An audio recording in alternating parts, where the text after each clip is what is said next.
La giunta comunale di Belluno perde un altro importante anello della catena di comando del sindaco Oscar De Pellegrin. Marco Dal Ponte ha rimesso nelle mani del primo cittadino le sue deleghe al sociale, rapporti con le associazioni, politiche per la famiglia e frazioni. È lo stesso Dal Ponte, in una breve nota inviata alla stampa, a chiarire che la decisione non deriva in alcun modo dal suo operato amministrativo, che conta importanti punti fermi, dalla Carta Sociale delle Alpi alla festa del volontariato, alla formazione di personale anche scolastico per affrontare il tema del disagio giovanile. L'incipit della comunicazione di Dal Ponte non lascia spazio a interpretazioni. L'ex assessore ha scelto di fare un passo indietro a una settimana dalla notizia del coinvolgimento del figlio maggiorenne nel pestaggio di gruppo di un 46enne egiziano, filmato e poi diffuso via WhatsApp.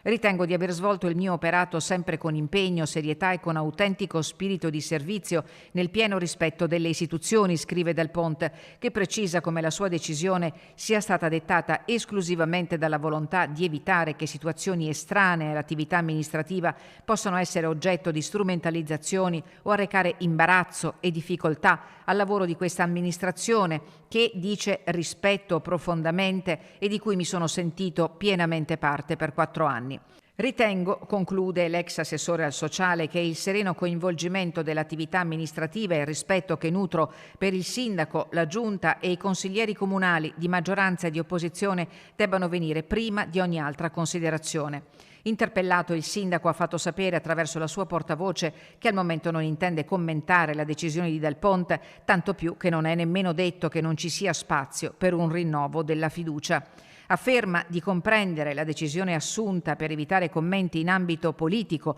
come scritto dallo stesso Dal Ponte, la capogruppo di Insieme per Belluno Bene Comune Lucia Olivotto.